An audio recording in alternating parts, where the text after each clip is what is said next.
5 साल में भी मैं सोचता हूँ कि आप देखेंगे कि ये प्रोजेक्ट इतना आगे होगा कि आप सोच नहीं सकते कि ये कराची का क्या पूरे पाकिस्तान का बेस्ट प्रोजेक्ट होगा और इंटरनेशनली वेल नोन होगा और आज की तारीख में नया नाज़िमाबाद का दुनिया में ब्रांड नेम है।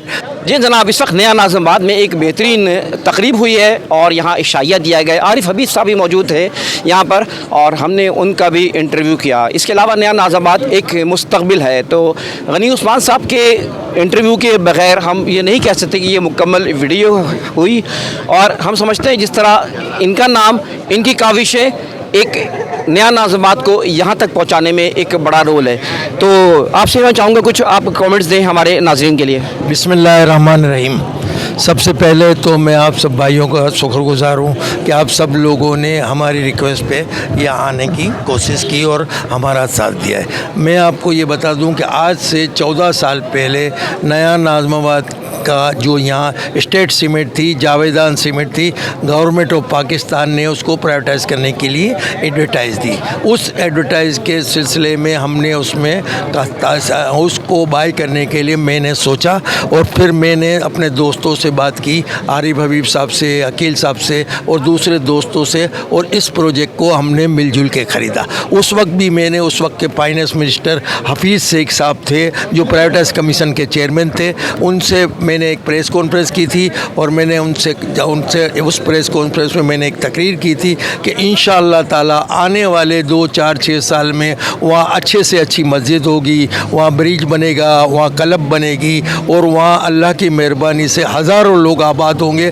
और आज वो हमारा ख्वाब है वो पूरा हो रहा है, मगर अभी तक ये ख्वाब तो 30-35% पूरा हुआ है, अभी 65% ख्वाब बाकी है। इंशाअल्लाह आने वाले 2-5 साल में देखेंगे कि हमारा 100% ख्वाब पूरा होगा और आने वाला वक्त देखेगा कि यहाँ रहने वाले हम होंगे या ना होंगे। मुझे आरिफ हबीब भाई को, अकील डैडी साहब को और हमारे साथी मेरे बड़े भाई इकबाल उस्मान साहब, सुनेद कुरैशी, अयूब यूनुस साहब, जो हम सब मिल के इस प्रोजेक्ट के पार्टनर हैं, माशाअल्लाह वो लोग याद करेंगे और कहेंगे कि 3 लोग थे, आरिफ भाई, अकील भाई और गनी भाई, जिन्होंने इस प्रोजेक्ट को बनाया है और हमेशा के लिए वो एक याद रहेगी।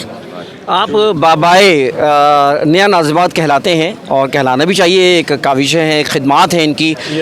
अगले अल्लामा इकबाल कायदे आज़म के जिस तरह क्या अल्लामा इकबाल माशाल्लाह इन्होंने देखा था ये। अच्छा, ये मैं जानना चाहूँ कि जिस तरह आप फोरकास्ट कर रहे हैं, यहाँ से 10 साल बाद आप कहाँ देखते हैं नया नाज़िमाबाद को? देखिए, अभी आपने नया नाज़िमाबाद को देखा कि 12-13 साल हो गए, मगर जो काम हुआ है वो 2-2.5-3 साल में हुआ है और आने वाले 12-13 साल तो मैं नहीं कहता, 5 साल में भी मैं सोचता हूँ कि आप देखेंगे कि ये प्रोजेक्ट इतना आगे होगा कि आप सोच नहीं सकते कि ये कराची का क्या पूरे पाकिस्तान का बेस्ट प्रोजेक्ट होगा और इंटरनेशनली वेल नोन होगा और आज की तारीख में नया नाज़िमाबाद का दुनिया में ब्रांड नेम है। तो मेरे ख्याल में आने वाले वक्त में तो आप जो चीज़ें हम सोच रहे थे उससे भी इंशाअल्लाह ताला अच्छी होगी।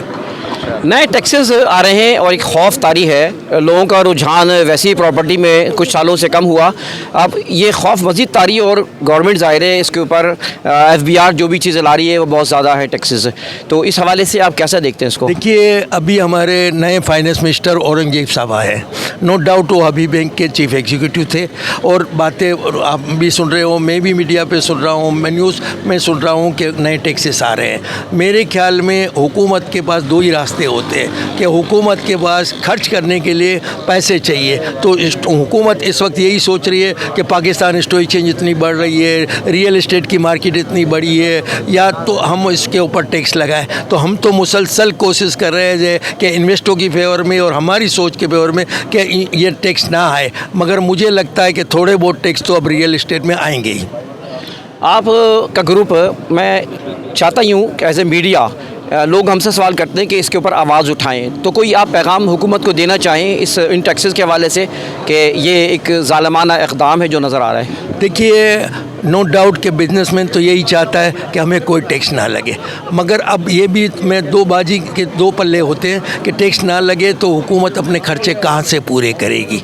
टैक्स देने वाले, मैं ये अभी बार बार ये कहता हूँ कि आप ऐसे टैक्स उनको ढूंढेंगे जो बिल्कुल टैक्स ना देते हो। तो मेरे ख्याल में हम तो मुसलसल, मैं भी, आरिफ हबीब साहब भी और हमारे ग्रुप के सब साथी यही कोशिश कर रहे हैं कि कोई रियल एस्टेट पे या पाकिस्तान स्टॉक एक्सचेंज पे नए टैक्सेस ना आए। कोशिश तो हमारी मुसलसल यही है, मगर अब हुकूमत की अपनी मर्ज़ी है, आप भी समझते हैं कि उनको भी हुकूमत चलानी है। बहुत शुक्रिया इंतखाब सूरी साहब और हमारी जो टीम है उनकी जानिब से बहुत शुक्रिया गनी साहब का, उन्होंने आज हमारे वक्त दिया, बहुत शुक्रिया।